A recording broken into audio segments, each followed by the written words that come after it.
এই সাইড দাও, সাইড দাও।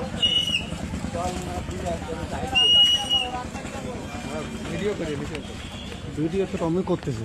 হ্যাঁ, আপনি জিজ্ঞাসা করেন, জিজ্ঞাসা করে রাখি দেন। আমরা রাখছি, আপনি রাখিছেন না? হ্যাঁ, আপনি আলাউদ্দিন ভাই না? হ্যাঁ, কাপড় খুঁজে কাপড় কিনে আসছো, আমার লাগেনি। কবর খুঁজছি, তার সময় আমার লাগেনি। আমি যেটা বলি সেটা শুনে থাকে। আপনি রাত্রে বেলায় আপনার আম্মার লাশ এখানে নিয়ে আসছেন? হ্যাঁ, আমি গানে নিয়ে আসছি। কেন নিয়ে আসছেন? এটা কি ঠিক নিয়ে হয়েছে? আসছি, আমার মনে চাইছে আমি ঘরের ভিতরে মাটি দিয়ে জানা আমি কবর দেওয়ার রাত করবো।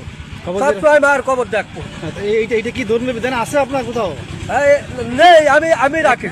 আপনি রাখবেন, কেন রাখবেন? এটা তো আমি রাখি যে আমার মনে চাইছে। মনে চাইলে তো করা যাবে না এগুলো। আমি দোকান ঘর বান্ধিছি, দোকান ঘরে ফাঁকা ঘর, দোকান ঘর বান্ধিছি।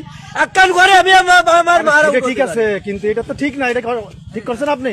আমার আশা ছিল যে আমার মারে মরার ভরে ঘরে মধ্যে মাটি দেবো, তাই আমি যে কোনো অবস্থায় দিছি। ওরা জ্ঞান দাম সৃষ্টি করতো, আনবার ছুঁয়া আনতে দিত না, তাইতে আমি রাত্রি নিয়ে আইছি, চুরি করে নিয়ে আইছি। একা নিয়ে আসছেন? একা নিয়ে আইছি। এখানে মাটি দিচ্ছেন? হ্যাঁ, দিচ্ছি ঘরের ভিতর। চলেন তো দেখি কোথাও মাটি দিচ্ছেন।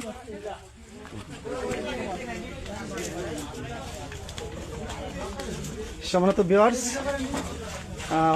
হঠাৎ করে ঘটে গেল একটা বিস্ময়কর ঘটনা, যেটা আমি আপনাদের দেখানোর চেষ্টা করছি।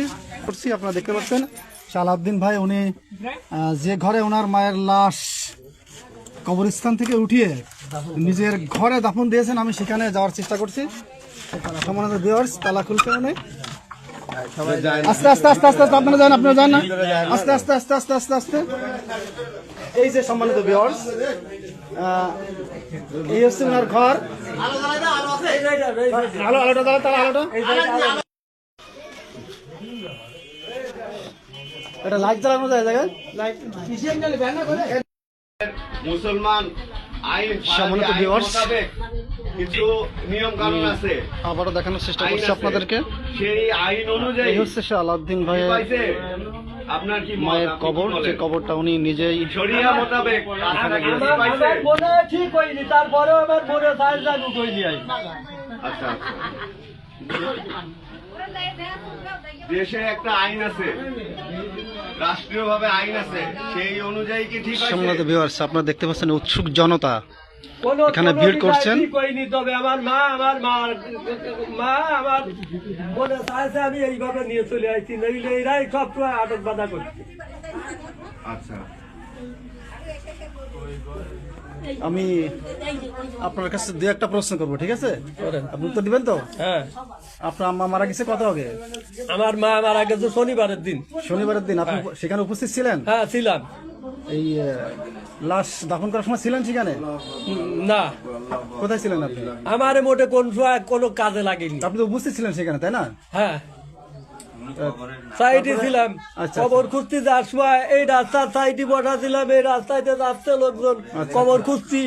ওই যে যার নাম করছে আমার ছেলে, সেও যাচ্ছে, তারও সেও ডাক দিইনি, আর ভাই বিরাদাররাও ডাকিনি। আচ্ছা আচ্ছা, ভাই বিরাদারকে কইছি, কইছে তোরে খোঁজ করে বেড়াবো। আচ্ছা, আপনি এই আপনার আম্মাকে কখন নিয়ে আসছেন এখানে?